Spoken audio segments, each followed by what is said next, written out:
Hello and welcome to today's video. My name is Reagan. This is day 2 of Bookmas. Day 1 of Bookmas was me choosing my December TBR. Now I'm going to help you choose your December TBR. I have a pile of books in front of me that are perfect to read in the winter, specifically December. I have partially holiday themed books, especially holiday themed romances, and then another stack that's full of books that aren't holiday themed but go very well in the December time and the December weather, depending on where you live. For me, it gets cold. It doesn't often snow, but it gets pretty cold. Without further ado, I'm going to help you pick your December TBR, the books that you should read this December. We're going to start with the holiday reads. One of my favorite holiday books I have ever read is Christmas in Spite of You by Casey Mills. Last year, I went on a New York trip with my sister and we went to the bookstore there, bought Christmas books and read them while we were there. This was one of those books. I had heard nothing about it. It was just on the Christmas table in the New York Barnes & Noble, the big one. And I read this in almost one sitting on the flight home. It was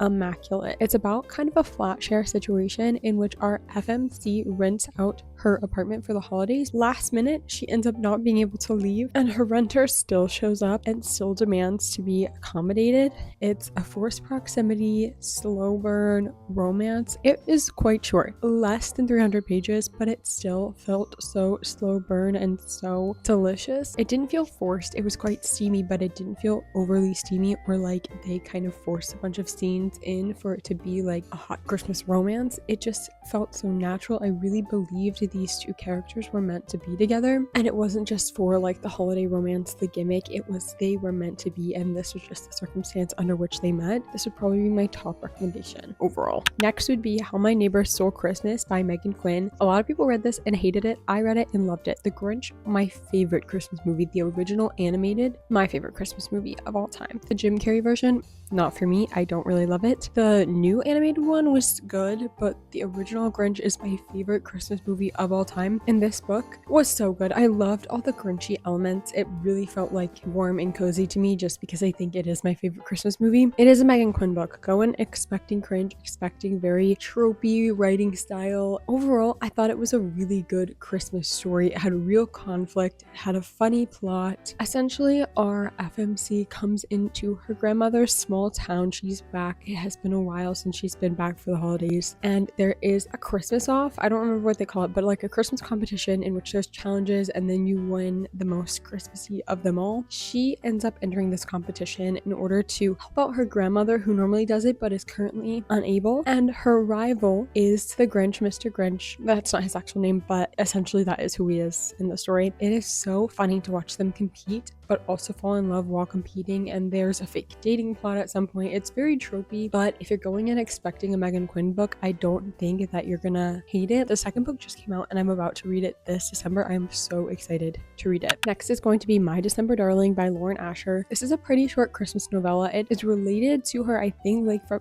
Billionaire series. I'm not completely sure which series this connects to. I don't remember, but this is connected to her other series. You don't need to read them to read this. It's a cutie little Christmas novella. It was another one of those where I believe the romance, regardless of the fact that it was set over Christmas. I believe the romance. They had a cute little Lego date and it was really adorable. Essentially, there's a wedding and Catalina is the maid of honor and the best man is Luke, and that is our FMC and MMC of this book. It was also set over the New Year's too, so it wasn't like all in the month of December, but it did have a little bit of the other holidays, Thanksgiving and New Year's in it. It was very well balanced. It didn't feel like overly Christmassy. Next, we actually have a Hanukkah book. This is The Matzah Ball by Jean Meltzer. Our FMC is the daughter of the big rabbi in her town. I think it's set in New York. She has a big secret. She's actually a Christmas novelist. She writes Christmas novels and she gets into this huge writer's block and ends up going home to her parents and helps out with the Matzah Ball, which is a huge event that's going on for her family this year, where her dad is a huge part of the event and the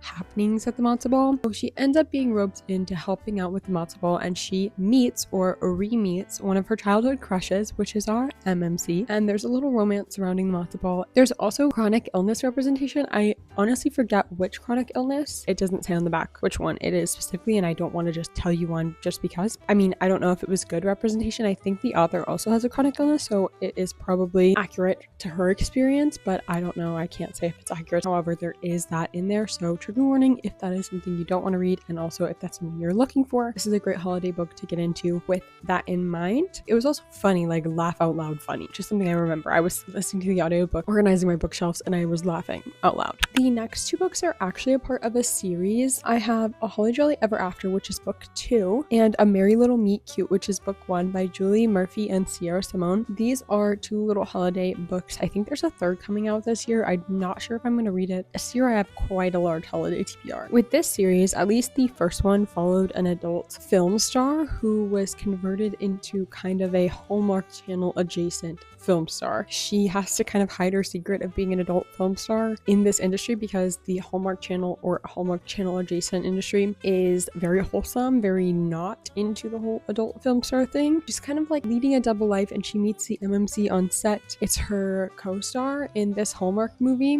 and they form a little romance. It's pretty cute. And then the second book follows a former boy band member. He kind of has like fallen off, but he recently had a comeback because of an adult video that got leaked, and our FMC has had a huge crush on him forever and ever and ever. These are just very fun, also very different. You don't normally see those two things paired together, and I think that's why they were so fun and entertaining, because it really broke the mold of a typical holiday small town romance, because they were in the holiday small town romance, but it was kind of unconventional. So those are all the directly holiday themed books that I have for you, but I do have quite a huge stack of non-holiday specific but still winter themed books that I think you should read this December or consider reading this December. First, we're going back to the classics, and not classic literature like Shakespeare. What I mean is Harry Potter. Now I know, quite questionable. This is my childhood. I've owned these books forever, and every holiday I return to the books or the movies or the fan fictions. Love reading a good Harry Potter fan fiction, especially over Christmas. So if you're looking for like a holiday vibe, honestly check Wattpad, check AO3. They probably have some really good options. But specifically this book, this is the Harry Potter and the Sorcerer's Stone pop-up book, which is so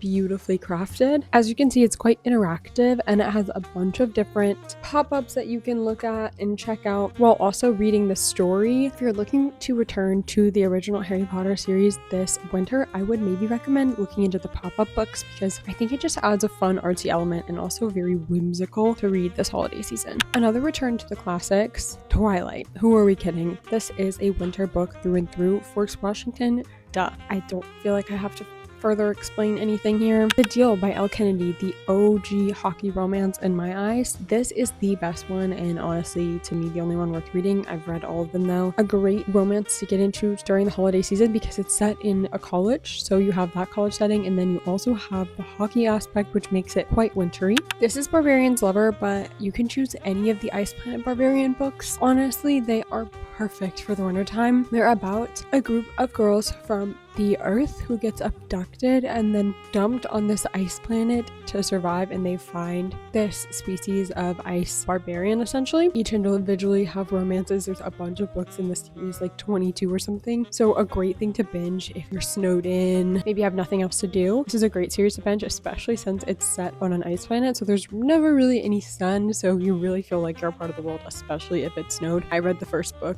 of this series a while back in a vlog that I did, and I had such a good time. I was kind of just locked in my dorm room and binged it for the weekend. They're all under 300 pages. I'd recommend any single one of them. I think this one is one of my favorites for sure though. Talking Around by Emily Rath, another classic hockey romance. This one's crazy and honestly just a wild time. I listened to the audiobook of this. So funny. This is kind of just for shits and gigs, but it is another hockey romance, so again, I feel like it's perfect for the wintertime. Quicksilver by Callie Hart. If you want a fantasy, this is your girl. Oh my god, this is such a good book. I'm currently reading the second book right now, Brimstone. I just started it last night. I only read the prologue, but I'm really obsessed already, so I'm very excited to continue. This is one of my favorite books from this year. Very wintry setting. The first few hundred pages, you're not gonna get it, but the last few hundred pages, you're gonna get it. You're gonna get why I told you to read this now. I love this cover. I wish they were doing a cover like this for Brimstone, but everyone was like, I love the discreet cover. No, I want the one with him on the cover. Yeah. If you want some literary fiction, I have 2 to suggest to you. The Frozen River by Ariel Lawhon. This is about a midwife in Maine, 1789. She gets into a lot of trouble. She's a very powerful woman in the community because of her midwifery. I love discussions and topics such as motherhood and pregnancy and birth, even though they're kind of traumatizing and scarring. It's really eye-opening, and this book specifically talked a lot about birth birth and motherhood because of the midwife thing, I would definitely recommend it. Opened my eyes. I'm not a big lit fic person or a historical fiction person. This is more historical fiction, but I'm not a big on that, and I really enjoyed this one. So even if you're thinking maybe not, I would do it. And it's set in winter in Maine. It gets pretty cold. There's a river, and it's very significant, as you can see. Last recommendation I have for you here today, The Favorites by Lane Fargo. This has been going around a lot. This is about ice dancers, a pair of ice dancers. They have a very toxic romance. This is not a romance specifically, it's more of a fiction, but it is quite toxic. So if you're looking for like a lovey-dovey romance, this is not gonna be your girl. It's quite Magnolia Parks-esque, and I don't mean to compare the two, but that type of a romance is what you're gonna find here. If that's not something you're looking for, I would maybe avoid this. However, the ice dancing factor makes it quite wintry, as you could probably imagine. Those are all the books I have to recommend to you today. Thank you so much for watching. This is day 2 of Bookmas. Day 3 will be coming out tomorrow. You'll have to wait and see what we have in store, but thank you so much for watching. I hope you enjoyed. Check out my Etsy if you're looking for a gift for a reader down in the description below, and I'll see you again soon.